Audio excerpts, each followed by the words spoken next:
ঈদের পর ভেঙে ফেলা হচ্ছে কারওয়ান বাজার কাঁচা পণ্যের আড়ত। এ নিয়ে শঙ্কায় আড়তদাররা। তারা বলছেন, বাকিতে চলা এই ব্যবসার লগ্নি করা টাকা তোলা নিয়েই তাদের চিন্তা। সেই সাথে সিটি কর্পোরেশনের গাবতলীর বাজারকে কাঁচা পণ্যের ব্যবসার জন্য উপযোগী নয় বলেও দাবি তাদের। রিয়াজ সিজানের প্রতিবেদন। মৌসুমের কৃষিপণ্য হাতে পেতে কৃষকদের সার, বীজসহ অন্যান্য উপকরণ বাবদ অগ্রিম অর্থ লগ্নি করতে হয় কারওয়ান বাজারের আড়তদারদের। এখানে বিক্রিও চলে বাকিতে। এই ঈদে দেশ জুড়ে কেনাকাটার ফুর্তি হবে শুধু বিকাশে, সাথে ডিসকাউন্ট কুপন, ইনস্ট্যান্ট ক্যাশব্যাক। শুধু কাঁচা পণ্যের এই বাজারে বিনিয়োগ আছে কয়েক হাজার কোটি টাকা।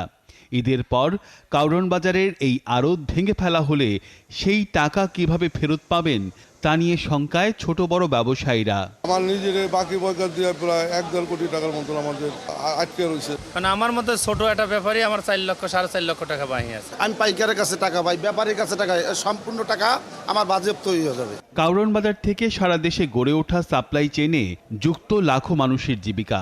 পণ্য ওঠানামা থেকে শুরু করে কুলি, মজুর, শ্রমিক, এমনকি ফেলে দেওয়া সবজির বিক্রেতাও আছেন এর আওতায়। ফলে বেকার হবার শঙ্কা তাদেরও। অন্য বাজারে গেলে তো এরকম বেচা কিনা হইব না, এটা চিন্তা করতেছি কি করে রাখামু, কেমনে চল। বলা হচ্ছে উচ্ছেদ হওয়া ব্যবসায়ীরা জায়গা পাবেন গাবতলীর কাঁচা বাজারে, কিন্তু সেই বাজার আড়তের জন্য উপযোগী নয় বলে দাবি ব্যবসায়ীদের। ওখানে আড়তের কোনো পরিবেশে না, কারণ রোড হলো একটা আর সবগুলো শাটা সিস্টেম তো দোকান। 100 ট্রাক রাখার মতো আমদানি রপ্তানির ব্যবস্থা আছে, এই ব্যবস্থা গাবতলী নাই। গাবতলীর কাঁচা বাজারে এরই মধ্যে তৈরি হয়েছে শাটার দেয়া ছোট ছোট দোকানঘর।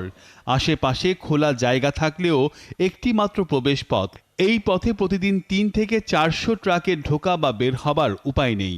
ওনারা বারবারই বলছেন দোকান, আমাদের এটা কিন্তু দোকান না, আমাদের এটা হচ্ছে আরো এন্ট্রি এক্সিট রাস্তা এবং লোড আনলোডের জায়গাটা ঠিকমতো হবে না, যানজট তৈরি হবে, পণ্যটা ঠিকমতো মার্কেট পর্যন্ত পৌঁছাতে পারবে না, পচে যাবে, ব্যবসায়ীরা ক্ষতিগ্রস্ত হবে। পাইকারি কাঁচা বাজারে কিছুটা অবহেলা পাওয়া যায় হচ্ছে যাত্রাবাড়িতে কিছুটা করেছে, যেটা কিনা আমাদের প্রস্তাবনার মধ্যেও আছে। তবে সিটি কর্পোরেশন বলছে প্রয়োজনে নতুন রাস্তা তৈরি করা হবে। যেগুলা প্রয়োজন সম্ভব সব কিছুই করে দেব। আফটার শিফটিং অনেকগুলো প্রয়োজন কিন্তু পূর্বাহ্নে জানা যাবে না, ওখানে শিফট করার পরেই বোঝা যাবে যে অ্যাকচুয়াল প্রয়োজনটা কি। একে একে অন্য আড়তগুলো সরিয়ে নেওয়ার কথা রয়েছে। রিয়াজ সিজান, ৭১, ঢাকা।